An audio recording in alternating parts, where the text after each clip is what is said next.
ఎన్నికల ప్రక్రియలో అతి కీలక ఘట్టమైన నామినేషన్ల స్వీకరణ కార్యక్రమం నేటి నుంచి ప్రారంభమవుతుందని అన్ని జిల్లాల ఎన్నికల అధికారులు ఇప్పటికే ఏర్పాట్లను పూర్తి చేసినట్లు రాష్ట్ర ప్రధాన ఎన్నికల అధికారి ముఖేష్ కుమార్ మీనా తెలిపారు.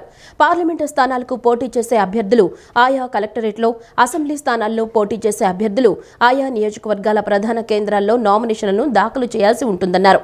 మోడల్ కోడ్ అమల్లో భాగంగా అభ్యర్థుల ఊరేగింపులను, నామినేషన్ దాఖలు చేసే కార్యక్రమాలను సైతం వీడియో రికార్డింగ్ చేయడం జరుగుతుందన్నారు. ఎన్నికల ప్రక్రియలో అతి కీలక ఘట్టమైన నామినేషన్ల స్వీకరణ కార్యక్రమం నేటి నుంచి ప్రారంభమవుతుందని అన్ని జిల్లాల ఎన్నికల అధికారులు ఇప్పటికే ఏర్పాట్లను పూర్తి చేసినట్లు రాష్ట్ర ప్రధాన ఎన్నికల అధికారి ముఖేష్ కుమార్ మీనా తెలిపారు. పార్లమెంటు స్థానాలకు పోటీ చేసే అభ్యర్థులు ఆయా కలెక్టరేట్లో, అసెంబ్లీ స్థానాల్లో పోటీ చేసే అభ్యర్థులు ఆయా నియోజకవర్గాల ప్రధాన కేంద్రాల్లో నామినేషన్లు దాఖలు చేయాల్సి ఉంటుందన్నారు. ఒక్కో అభ్యర్థి గరిష్టంగా 4 సెట్లను దాఖలు చేయవచ్చని, ఒక అభ్యర్థి ఏదైనా 2 స్థానాల్లో మాత్రమే పోటీ చేసేందుకు అవకాశం ఉందని తెలిపారు. నామినేషన్లు దాఖలు చేసే అభ్యర్థితో పాటు మరో 4 మాత్రమే ఆర్ఓ కార్యాలయం వరకు అనుమతిస్తారని, మిగిలిన వారిని 100 మీటర్ల అవతల నిలిపివేస్తారని తెలిపారు. అభ్యర్థితో మొత్తం 3 వాహనాలకు మాత్రమే అనుమతి ఉంటుందన్నారు. పోటీ చేసే అభ్యర్థులు పార్లమెంటుకు 25,000 రూపాయలు, అసెంబ్లీకి 10,000 ధరావత్తు చెల్లించాల్సి ఉంటుందన్నారు. ఎస్సీ, ఎస్టీ అభ్యర్థులు దీనిలో 50% చెల్లిస్తే సరిపోతుందన్నారు. ఎన్నికల ప్రవర్తన నియమావళిని పాటిస్తూ అభ్యర్థులు తమ నామినేషన్లను దాఖలు చేయాల్సి ఉంటుందని ఆయన తెలియజేశారు. ఈ నామినేషన్ల ప్రక్రియను పూర్తిగా రికార్డు చేసేందుకు నామినేషన్లు స్వీకరించే గదిలో అభ్యర్థులు ప్రవేశించే ద్వారాల వద్ద సీసీ కెమెరాలను ఏర్పాటు చేయడం జరిగిందన్నారు. మోడల్ కోడ్ అమల్లో భాగంగా అభ్యర్థుల ఊరేగింపులను, నామినేషన్ దాఖలు చేసే కార్యక్రమాలను సైతం వీడియో రికార్డింగ్ చేయడం జరుగుతుందని పేర్కొన్నారు. గొడ్డలిపోటు, కోడికత్తి డ్రామాలాడిన జగన్ ఇప్పుడు గులకరాయి నాటకం ఆడుతున్నారని టీడీపీ అధినేత చంద్రబాబు ధ్వజమెత్తారు. ఎన్నికలు వచ్చాయని మళ్లీ ఇప్పుడు కొత్త నాటకానికి తెరలేపారని మండిపడ్డారు. ఇలాంటి డ్రామాలను ప్రజలు నమ్మరని పేర్కొన్నారు. నాపై, పవన్ పై దాడి జరిగితే రాయి కనిపించింది, కానీ జగన్ పై పడిన రాయి ఎందుకు కనిపించలేదని ప్రశ్నించారు. జగన్ పై రాయి దాడిని మేం ఖండించాం, కానీ తమపై రాయి పడితే ఎందుకు ఖండించలేదన్నారు. కృష్ణా జిల్లా పెడనలో చంద్రబాబు, జనసేనాని పవన్ కళ్యాణ్ ప్రజాగళం సభ నిన్న జరిగింది. 3 పార్టీల శ్రేణులు భారీగా తరలిరావడంతో జన ప్రభంజనమైంది. పెడన బస్టాండ్ సెంటర్లో ఏర్పాటు చేసిన సభావేదిక వరకు రోడ్ షో ద్వారా ఒకే వాహనంలో 2 నేతలు చేరుకున్నారు. ఈ సందర్భంగా చంద్రబాబు మాట్లాడుతూ, లిక్కర్, ఇసుక, భూకబ్జాల ద్వారా సంపాదించిన డబ్బుతో ఓట్లు కొనాలని జగన్ చూస్తున్నారని అన్నారు. జగన్ వేధింపులు తట్టుకోలేక అనేక మంది వైఎస్ఆర్ కాంగ్రెస్ పార్టీ నాయకులు బయటకు వచ్చారని చెప్పారు. 5 ఏళ్లు ఎంపీగా ఉన్నా ఏమీ చేయలేకపోయాననే బాధతో బాలశౌరి బయటికి వచ్చి జనసేనలో చేరారని తెలిపారు. ప్రజలను గెలిపించుకునేందుకే టీడీపీ, బీజేపీ, జనసేన కలిశాయని అన్నారు. అభివృద్ధి, సంక్షేమం, ప్రజాస్వామ్య పరిరక్షణే తమ కూటమి అజెండా అని, తమ వద్ద డబ్బు లేదు కానీ నిజాయితీ ఉందని పేర్కొన్నారు. పొత్తు బాధ్యత కింద కొనకళ్ళ నారాయణ, బోరగడ్డ వేదవ్యాస్ సీట్లు త్యాగం చేశారని, వారికి అండగా ఉంటామని అన్నారు. ప్రజా జీవితంలోనూ హీరోగా నిరూపించుకున్న వ్యక్తి పవన్ కళ్యాణ్ అని పేర్కొన్నారు. నిన్న బయలుదేరాడు కొత్త బిచ్చగాడు, కొత్త నాటకం. బాబాయిని గొడ్డలతో లేపేసింది ఎవరు తమ్ముళ్ళు అని అడుగుతున్నా. డ్రామా ఆడాడా లేదా? ఆ నేరం మా మీద పెట్టాడా లేదా? కోడికత్తి డ్రామా ఆడాడా లేదా? నిన్నే గులకరాయి డ్రామా. ఆయన మీటింగ్ పెట్టాడంట, కరెంట్ ఆఫ్ అయిపోయిందంట. పవన్ కళ్యాణ్ అక్కడికి వచ్చి ఒక రాయి వేశాడు, గులకరాయి. లేకపోతే చంద్రబాబు నాయుడు ఒక కుట్ర చేశాడు, హత్యా ప్రయత్నం. అర్థం చేసుకున్నారా తమ్ముళ్ళు? వాళ్ళు అంటున్నారు, నీ మీద మాకు కోపం కూడా ఉంది, మాకు క్వార్టర్ బాటిల్ ఇస్తాన్నావు, బిర్యానీ పెడతాన్నావు, 500 రూపాయలు డబ్బులు ఇస్తాన్నావు, డబ్బులు ఎగ్గొట్టావు కాబట్టి నాకు ఆ సమయంలో కోపం వచ్చేసారని గులకరాయి వేశారని అతనే చెప్పే పరిస్థితికి వచ్చాడు. ఓకే, నువ్వంటే మహానాయకుడు పవన్ కళ్యాణ్ గారు ఒక మాట అన్నారు. ఏదైతే ఒక అబ్బాయి, గౌడ అబ్బాయి, ఎక్కడైతే రేపల్లెలో చెల్లెల శీలాన్ని కాపాడాలని అమర్నాథ్ గౌడ్ అనే వ్యక్తి గట్టిగా ఇంట్లోకి చెప్పి అక్కను కాపాడుకోవడానికి ప్రయత్నం చేస్తే నడి రోడ్డు మీద ఇష్టానుసారంగా పెట్రోల్ వేసి తగలబెట్టారు. ఆ రోజు గుర్తుకు రాలేదా జగన్మోహన్ రెడ్డి? సైకో వైఎస్ఆర్ కాంగ్రెస్ నాయకులు అడుగుతున్నా. ఆ మాట అడిగాడు పవన్ కళ్యాణ్ గారు. ఇప్పుడు అంటున్నాడు ఆయన, నా మీద దాడి చేసినప్పుడు, పవన్ కళ్యాణ్ గారి పైన దాడి చేసినప్పుడు ఎప్పుడూ ఖండించలా. నేను ఖండించా, ప్రధానమంత్రి ఖండించారు, అందరూ ఖండించాం. కానీ ఇక్కడ ఒక్క విషయం మీరు గుర్తుపెట్టుకోవాలి. మేము ఏం మాట్లాడకపోయినా అర్ధ గంటలో మా మీద నెపం వేయడానికి మళ్ళీ డ్రామాలు రాయడు, డ్రామాతో మీ ముందుకు వస్తున్నాడు. అందుకే చెప్తున్నా, నీ మాట ఎవ్వరు నమ్మరు. అది ఒక డ్రామా. నా మీద రాయి వేయిస్తావు, పవన్ కళ్యాణ్ పైన రాయిలు వేయించారు. మా మీద వేసిన రాళ్లు దొరికాయి. ఈ డ్రామా రాయుడి మీద వేసిన రాయి దొరికింది ఆ తమ్ముళ్ళు ఇంతవరకు?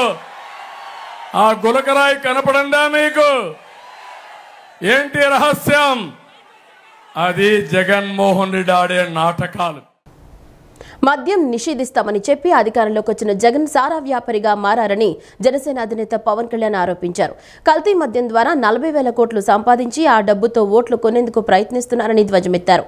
ఓటమి కళ్లకు కనిపిస్తుండటంతో జగన్లో రోజురోజుకు ఫ్రస్ట్రేషన్ పెరుగుతోందని, అందుకే భీమవరంలో తనపై విమర్శలు చేశారన్నారు.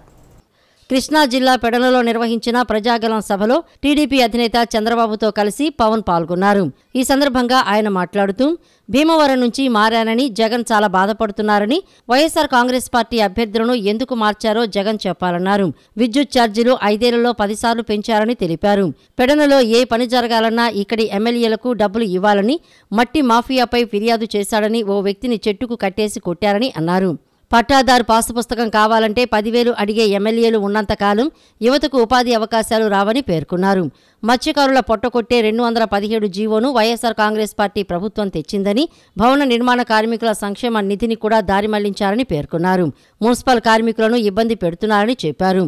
ఉపాధి హామీలో ఎక్కువ అక్రమాలు జరిగింది ఏపీలోనే అని కేంద్ర మంత్రి చెప్పారని అన్నారు.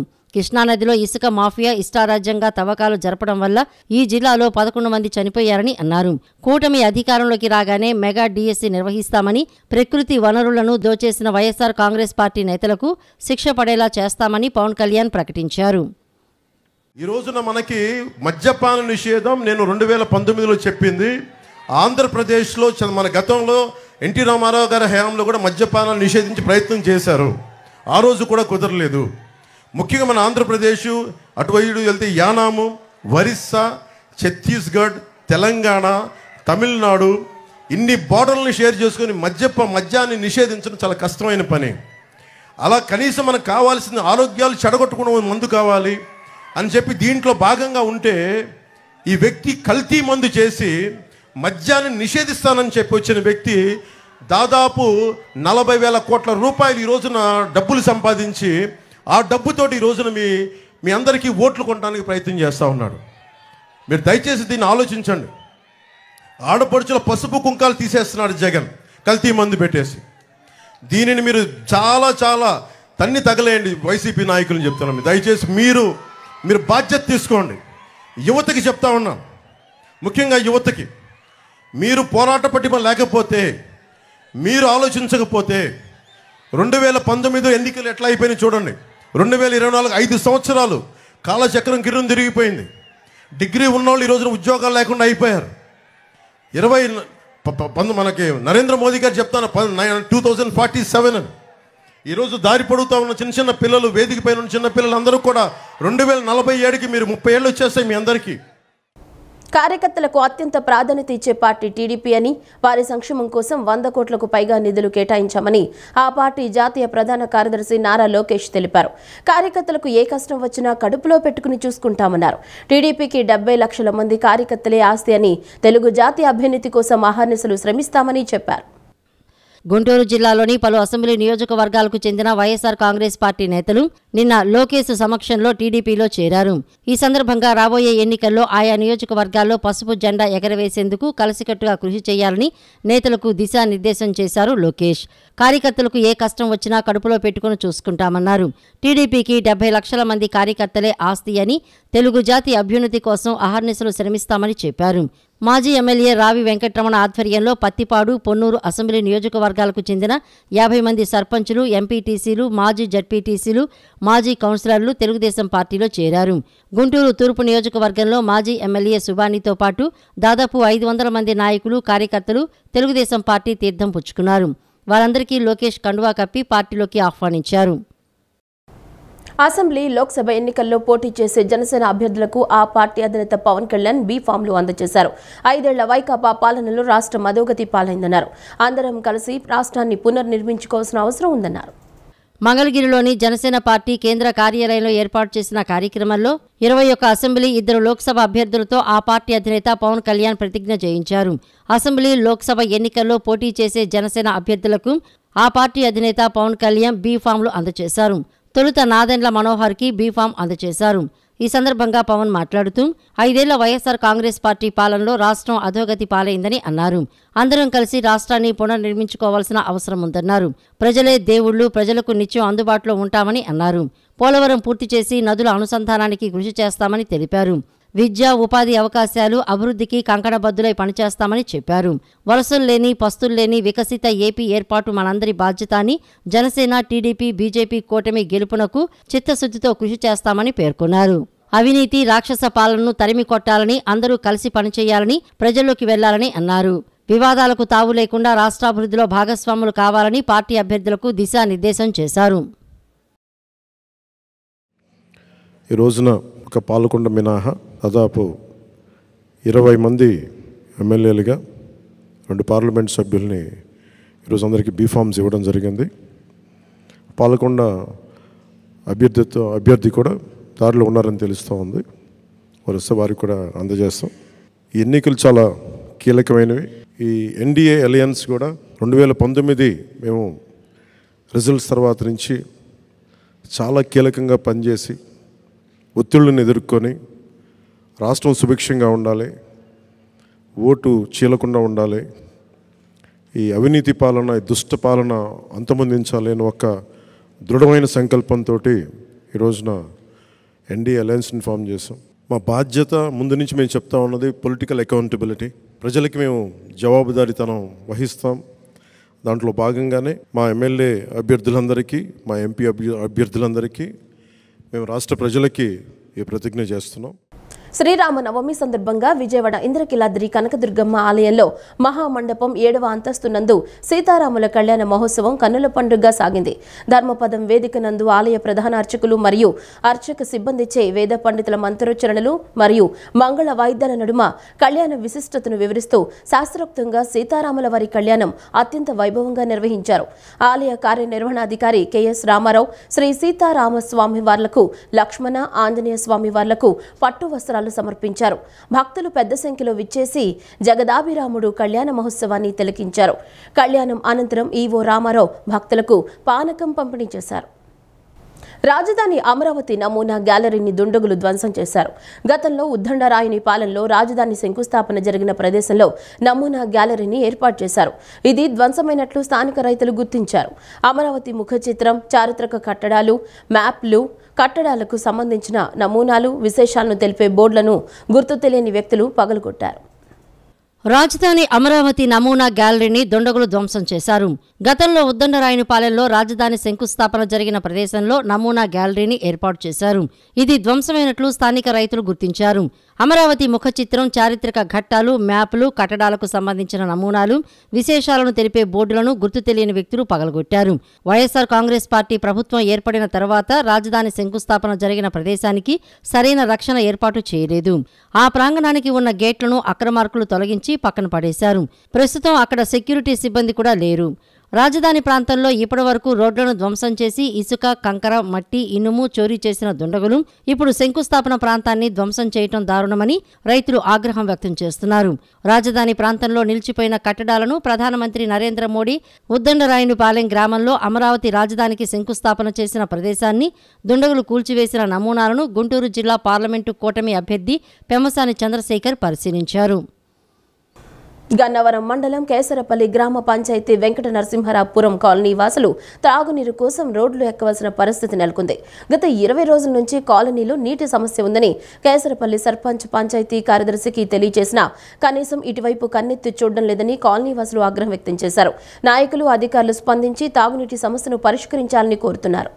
గన్నవరం మండలం కేసరపల్లి గ్రామ పంచాయతీ వెంకట నరసింహాపురం కాలనీ వాసులు తాగునీరు కోసం రోడ్లు ఎక్కవలసిన పరిస్థితి నెలకొంది. గత 20 రోజుల నుండి కాలనీలో నీటి సమస్య ఉందని కేసరపల్లి సర్పంచ్ పంచాయతీ కార్యదర్శికి తెలియజేసినా కనీసం ఇటువైపు కన్నెత్తి చూడటం లేదని, మొక్కుబడిగా రోజుకు ఒక ట్రాక్టర్ ట్యాంకర్ పంపిస్తున్నారని ఆవేదన వ్యక్తం చేశారు. మండు టెండర్లో నీళ్ల కోసం నానా ఇబ్బందులు పడుతున్నామని తెలిపారు. ఎప్పుడో రాత్రి సమయంలో అరగంట మాత్రమే పంచాయతీ నీటి కుళాయిల ద్వారా ఒకప్పుడు వచ్చేవని, ఇప్పుడు అవి కూడా రావడం లేదని అన్నారు. పంచాయతీ నీళ్ల కోసం తెల్లవారుజామున 3 గంటల వరకు నిద్రలు మానుకొని ఎదురుచూపులు చూస్తున్నారని అన్నారు. మండు టెండర్లను సైతం లెక్క చేయకుండా జనాలు నీళ్ల కోసం రోడ్ల వెంబడి తిరగవలసిన పరిస్థితి నెలకొందన్నారు. గత 20 రోజులుగా గ్రామ సర్పంచ్ పంచాయతీ కార్యదర్శికి చెప్పినా నీటి సమస్య తీర్చకుండా నిర్లక్ష్య వైఖరిగా వ్యవహరిస్తున్నారని అన్నారు. ఒక్కో డ్రమ్ము నీరు 25 రూపాయలు చెల్లించి బయట నుంచి కొనుక్కొని దాహార్తిని తీర్చుకోవాల్సిన పరిస్థితి వచ్చిందన్నారు. నాయకులు, అధికారులు స్పందించి తాగునీటి సమస్యను పరిష్కరించాలని కోరారు. కేసరపల్లి గ్రామ పంచాయతీ పిఎన్పురం కాలనీ గ్రామంలో గత 20 రోజుల మట్టి వాటర్ రావటం లేదు. పోస్తున్నారు పంచాయతీ వాళ్ళు వచ్చి, రోజుకు ఒక డ్రమ్ము, మనిషి ఇంటికి ఒక డ్రమ్మును చొప్పున పోస్తున్నారు. కానీ అవి ఎలా సరిపోతాయి? స్నానానికి సరిపోవు, బాత్రూమ్లకు సరిపోవు. ఈ వంట ఎలా చేసుకోవాలి, బట్టలు ఎలా ఉతుక్కోవాలి, అంట ఎలా దోముకోవాలి, ఒక డ్రమ్ము నీళ్లతో ఎలా సరిపెట్టుకోమంటారు మమ్మల్ని? ఈ విషయం కొద్ది మోటార్లు వేస్తుంటే నీళ్లు రావట్లేదు. 6:30 నుంచి 7:30 లోపు ఒక్క బకెట్ కూడా రావట్లేదు. ఈ విషయం ప్రెసిడెంట్ గారు స్పందించి మా కోరికను మన్నించి నీళ్లు విడుదల చేయవలసిందిగా కోరుకుంటున్నాం. 10 రోజుల నుంచి ఇదే సమస్య. 10 రోజుల నుంచి 1-2లో మాత్రం వాటర్ వస్తుందండి, 5వ రోడ్డు వాటర్ వస్తుంది. కరెక్ట్గా 15 రోజుల నుంచి ఇదే సమస్య అండి. రోజు వాటర్ ట్యాంక్ వస్తుంది, సగం పోతుంది, వెళ్ళిపోతుంది. డ్రమ్ము తెచ్చుకోమంటారండి. డ్రమ్ముకి వచ్చి రోజుకి 25 రూపాయలు, ఒక డ్రమ్ముకి వచ్చి రోజుకి 25 రూపాయలు. ప్రెసిడెంట్ గారికి చెప్పాం, విఆర్ఓకి చెప్పాం. వాళ్ళకి మాట్లాడుతుంది ఏంటంటే వస్తుందండి, వచ్చి పోతామని అంటున్నారు, కానీ ఎవరు పట్టించుకునే దాలేదు లేదు. వాటర్ ఇబ్బంది అయితే కరెక్ట్గా ఉందన్న. రోజుకి ఒక్కసారి మోటార్ వేస్తాం మామూలుగా అయితే. ఇప్పుడు వాటర్ వస్తున్నాం, రోజు 2ంటికి లేవాల్సి వస్తుంది, 3ంటికి లేవాల్సి వస్తుంది. నిద్ర లేని రాత్రులు గడుపుతున్నాం. మోటార్ కాలిపోతే సమస్య ఎవరైనా? కరెంట్ బిల్ ఏమో ఆల్రెడీ పెంచేసి ఉంది. రోజు 10 నుంచి 20 సార్లు మోటార్ వేస్తున్నాం. 3ంటి నుంచి అసలు నిద్రలు ఉండలేదు, ఎవరికి నిద్రలు ఉండలేదు. లేకటం మోటార్ వేయటం కట్టేయటం. నీళ్ళు సుక్క నీళ్ళు 15 రోజులు అవుతుంది, మాకు సుక్క నీళ్ళు లేవు. నీళ్ళకి మేము చాలా అంటే చాలా ఇబ్బంది పడుతున్నాము. ఒక డ్రమ్ వచ్చి 25 రూపాయలు. అట్లా ఎన్ని డ్రమ్ములు మేము తెచ్చి పెట్టుకోవాలి? రోజుకి మేము తెల్లారుదాములు ఎందుకు లేగాలి? మేము లేగాలి, నీళ్ళ కోసం పట్టుకోవాలి, ఇచ్చేయాల్సి వస్తుంది. మేము అట్లానే మాకు 15 రోజుల నుంచి నీళ్ళు రావట్లేదు. ఈ కేసరపల్లికి ప్రెసిడెంట్ గారు ఎవరైతే ఉన్నారో ఆ మనిషికి మేము కంప్లైంట్ ఇచ్చారు, మా తమ్ముడు. మరి ఇచ్చాక కూడా మరి అతను ఆవిడ కూడా వచ్చి మరి సంధించట్లే. ఒక్క పంచాయతీ నుంచి ఒక్క ట్యాంకీ మాత్రమే వస్తుంది. ఒక ట్యాంకీ కాలనీ అందరికి ఒక డ్రమ్ము సప్పును పోతుంది. అది ఎట్లా సరిపోతే మాకు నీళ్ళు? ఒక డ్రమ్ము మీరు చెప్పండి. నీళ్ళ సమస్య తీవ్రంగా ఉంది ఇక్కడ. దయచేసి మీరు వాటర్ పంపిస్తున్నారు, కానీ అరాకురుగా పంపిస్తున్నారు. అది తర్వాత ట్యాపులు పనిచేయట్లేదు. ట్యాప్ అంటే వీధి ట్యాపులు లేవు, ఎవరికాడలో ఇళ్ళే పెట్టుకున్న ట్యాప్ అది. ఆ నీళ్ళ కోసం మగాళ్ళు కానీ ఆడవాళ్ళు కానీ రాత్రి 3 గంటల నుంచి ఎన్నిసార్లు మోటార్లు వేయటం, నీళ్ళు రాకుండా పోవటం. కొన్ని చోట్ల మోటార్లు కాలిపోతున్నాయి. సరే మోటార్లు వేయటం అనేది ధర్మపదం కాదనుకున్నప్పుడు కుండీలో పడతాయంటే అది లేదు. ఇలాంటి ఇబ్బందులు పడుతున్నాం. దయచేసి మీరు అరాకురుగా కాకుండా నిండుగా రోజుకి 4-5 ట్రాక్టర్లు వచ్చేటట్టు చేయండి. గిరిపురం చర్చ సమీపంలో ఓ ఇంటి స్లాబ్ పెచ్చులు ఊడి పడ్డంతో ఇద్దరికి గాయాలయ్యాయి. ఇత్తడి స్వర్ణ అనే మహిళ ఓ ప్రైవేట్ ఆసుపత్రిలో హౌస్ కీపింగ్ పనిచేస్తున్నారు. ఆమెకు 3 కుమార్తెలు. కుమార్తె అశ్వినితో కలిసి గిరిపురంలోని తన ఇంట్లో నివాసం ఉంటున్నారు. సెలవులు కావడంతో స్వర్ణ మనవరాళ్లు ఇంటికొచ్చారు. నిన్న ఉదయం ఇంట్లో కూర్చుని ఉండగా స్లాబ్ పెచ్చులు ఒక్కసారిగా ఊడిపడ్డాయి. దీంతో లోపల కూర్చుని ఉన్న అశ్విని తలకు, మరో బాలిక తలకు గాయాలు కాగా మిగిలిన పిల్లలకు స్వల్ప గాయాలయ్యాయి. తన తలకు 3 కుట్లు పడగా మరో బాలికకు 7 కుట్లు పడ్డాయని చెప్పారు. స్వర్ణ మాట్లాడుతూ గత కొన్నేళ్లుగా తాను ఇక్కడే ఉంటున్నానని, ఒక గదిలో ఉంటున్నామని తెలిపారు. నిన్న ఉదయం సంఘటన జరిగితే సాయంత్రం వరకు ఎవరు వచ్చి పరామర్శించలేదని, ఎవరు ఆర్థిక సహాయం చేయలేదన్నారు. తమకు ఆర్థిక సహాయం చేసి ఆదుకోవాలని కోరారు. వాళ్ళందరూ సెలవని ఇంట్లో కూర్చొని పిలిచాను, పిల్లలు లోపలికి పిలిచాను, ఏమైనా తింటారు, ఫ్యాన్ కింద కూర్చుంది, రండి ఎండలో లేగండి. అలా వెళ్ళి కూర్చున్నాము. స్లాబ్ మొత్తం మీద డమా పడిపోయిందండి. పిల్లల్ని గవగవ 3 పిల్లల్ని అయితే బయటికి పంపించగలిగాము. మేము అయితే చిన్న చిన్న దెబ్బలు తగిలిన పిల్లలకి, మా ఇద్దరికి ఎక్కువ తగిలినాయి. పిల్లకి 7 కుట్లు పడినాయి, నాకు 3 కుట్లు పడినాయి అండి. పిల్లకి ఇంకా సర్జరీ చేయాలి, రేపొద్దున తీసుకురమ్మన్నారండి పిల్లని. ఆమెకి ఒక్కతే ఉండదండి, మా అమ్మగారు ఒక్కతే కష్టపడాలి, ఒక్కతే తినాలి. ఆర్థిక సమస్య అండి ఆమెకి. ఇల్లు కట్టుకోవాలి, ఆమెకి ఏమీ లేదండి. న్యాయం జరగాలండి. మాకు 3 అడుగులు మాకు ఇప్పించేస్తే ఆర్థిక సహాయం కూడా మాకు కావాలి. మా 3 అడుగులు కూడా మాకు ఇప్పించాలి. నేను అన్ని చోట్ల తిరిగాను, తిరగని చోట లేదండి. కబ్జీ పెట్టాను, అనిత దగ్గరికి వెళ్ళాను, అందరి దగ్గర పోలీస్ స్టేషన్కి వెళ్ళాను, కార్పొరేటర్ దగ్గరికి వెళ్ళాను. అది మాదేనండి, వెనకాల మాకు కొంచెం వచ్చుతులేండి, దాని గురించి కూడా నేను తిరిగాను. అది మాకు అవ్వలేదు. ఇప్పుడు కబ్జీ పెట్టాం మేము, దానికి అవ్వలేదు. కలెక్టర్ సబ్ కలెక్టర్ దగ్గరికి వెళ్ళి దేనికి అవ్వలేదు, దేనికి ముందుకు రాలేదు వాళ్ళు. మాకు స్లాబ్ పడిపోతాం కారణం కూడా మేము ఏదన్నా చేసి మాకు ఏదన్నా న్యాయం చేయండి. మాకు ఆ 3 అడుగులు కావాలి, ఆర్థిక సహాయం కావాలి. కృష్ణా జిల్లా బాపులపాడు మండలం వీరవల్లి గ్రామంలో కొలువైన శ్రీ సాయిబాబా మందిరంలో శ్రీ సీతారాముల కళ్యాణ మహోత్సవం అత్యంత వైభవంగా జరిగింది. రావి శ్రీరామ్ కుసుమ దంపతులు ఈ కళ్యాణ మహోత్సవంలో పీటలపై కూర్చుని స్వామివార్ల కళ్యాణం తంతును పూర్తి చేశారు. మమతా పందిరి సేవా సమితి ద్వారా పేద ప్రజలకు విస్తృతంగా సేవ చేసే శక్తిని జగదాభిరాముడు ప్రసాదించాలని మమతా పందిరి సేవా సమితి వ్యవస్థాపకులు లంకా రమేష్ ఆకాంక్షించారు. బాపులపాడు మండలం వీరవల్లి రాములూరి కళ్యాణానికి విచ్చేసిన భక్తులు మజ్జిగ వితరణ చేయడం సంతోషంగా ఉందన్నారు. శ్రీరామ నవమి సందర్భంగా కృష్ణా జిల్లా బాపులపాడు మండలం వీరవల్లి గ్రామంలో రామాలయం వద్ద మమతల పందిరి సేవా సమితి ఆధ్వర్యంలో మజ్జిగ పంపిణీ చేశారు. తిరుపతమ్మ గుడి సర్కిల్ వద్ద రామాలయం వద్ద సీతారాముల కళ్యాణ మహోత్సవాన్ని నిర్వహించారు. వీరవల్లితో పాటు చుట్టుపక్కల గ్రామాల నుంచి తరలివచ్చిన భక్తులు కళ్యాణ మహోత్సవం ముగిసిన అనంతరం భక్తులకు మమతల పందిరి సభ్యులు చల్లటి మజ్జిగ పంపిణీ చేశారు. ఈ కార్యక్రమానికి మమతల పందిరి వ్యవస్థాపకులు లంకా రమేష్, హైదరాబాద్ సేవా సమితి కార్యదర్శి వేసం శ్రీనివాస్, పుణుకొల్లు తేజ, పొట్లూరి ఫణిలంక, వర్షిత లంక, మహిత, గ్రామ ప్రముఖులు గుండపనేని ఉమావరప్రసాద్, బోయపాటి మధులు పాల్గొని భక్తులతో పాటు బాటసారులు, గ్రామస్తులకు మజ్జిగ పంపిణీ చేశారు. గత 3 సంవత్సరాల క్రితం మమతల పందిరి సేవా సమితి సభ్యులు ఫేస్బుక్ ద్వారా పరిచయమై తెలంగాణ, ఆంధ్ర రాష్ట్రాల్లో ఎన్నో సేవా కార్యక్రమాలు నిర్వహిస్తున్నామని తెలిపారు. పేద ప్రజలకు సేవ చేసేందుకు సహకరిస్తున్న మమతల పందిరి సభ్యులకు, గ్రామస్తులకు ధన్యవాదాలు తెలిపారు. ఈ కార్యక్రమం జరగటానికి సహకరించిన ఖమ్మంపాటి ఫణి, మమతల పందిరి పోషకులకు లంకా రమేష్ ధన్యవాదాలు తెలియజేశారు. ఆ దేవదేవుని ఆశీస్సులతో సేవా సమితి పేద ప్రజలకు మరిన్ని సేవా కార్యక్రమాలు నిర్వహిస్తుందని తెలిపారు. గత 3 సంవత్సరాలుగా వీరవల్లి గ్రామం నుంచి ఏ కార్యక్రమమైనా మొదలుపెట్టి 2 తెలుగు రాష్ట్రాల్లో 94 కార్యక్రమాలు విజయవంతంగా పూర్తి చేశాము. దానిలో భాగంగా ఈరోజు మజ్జిగ పంపిణీ చేశాము. ముందు దీని తర్వాత ప్రోగ్రాములుగా చెప్పుల పంపిణీ కార్యక్రమాన్ని మమతల పందిరి సేవా సమితి ద్వారా నిర్వహించదలుచుకున్నాము. దీన్ని కూడా త్వరలో పూర్తి చేస్తాం. మమతల పందిరి సేవా సమితి తరపున చేస్తున్న మజ్జిగ పంపిణీ కార్యక్రమానికి సహాయం చేస్తున్న వీరవల్లి గ్రామం ప్రజలకు అభినందనలు. శ్రీరామనవమి రోజున చేయటం ఈ ప్రోగ్రాం చాలా ఆనందంగా ఉంది. లంకా రమేష్ గారు కావాలని చెప్పి ఈ ప్రోగ్రాం శ్రీరామ రోజున పెట్టించడం జరిగింది. ఇక్కడ వారికి కూడా అభినందనలు. ఇంతకుముందు మేము చేసిన మజ్జిగ పంపిణీ కార్యక్రమాలు 2-3 చోట్ల చేయడం జరిగింది. పోయిన సంవత్సరం, అంతకు ముందు సంవత్సరం. వాటికి సహాయం చేసిన వాళ్ళందరూ కూడా ధన్యవాదాలు. 3 సంవత్సరాల క్రితం స్టార్ట్ అయిన ఈ మమతల పందిరి ఎన్నో కార్యక్రమాలుగా ఇప్పుడు 95వ కార్యక్రమంగా వీరవల్లి గ్రామంలో మజ్జిగ పంపిణీ చేయడం జరిగింది. ఈ మజ్జిగ పంపిణీకి సహకరించిన ఖమ్మంపాటి ఫణి గారికి, అలాగే మమతల పందిరి పోషకులందరికీ కూడా నా ధన్యవాదాలు తెలియజేస్తున్నాను. ఇక రాబోయే కాలంలో 96వ కార్యక్రమంగా అతి త్వరలో చెప్పుల పంపిణీ కార్యక్రమాన్ని కూడా నిరుపేదలకు చేయాలని డిసైడ్ అయ్యాం. గ్రామం ఒక దగ్గర నుంచి ఆల్మోస్ట్ ఆల్ విజయవాడ వరకు, ఏలూరు నుంచి విజయవాడ వరకు ఉన్న పాదచారులు ఎవరైతే ఉన్నారో ఆ పాదచారులు ప్రతి ఒక్కరికి కూడా చెప్పులు పంపిణీ చేయాలని డిసైడ్ అయ్యాం. పంపిణీలో నన్ను భాగస్వామిగా చేసినందుకు నాకు చాలా సంతోషంగా ఉంది. మమతల పందిరి కుటుంబ సభ్యులకు నా ధన్యవాదాలు. ఈ వార్తలు ఇంతటితో సమాప్తం. నమస్కారం.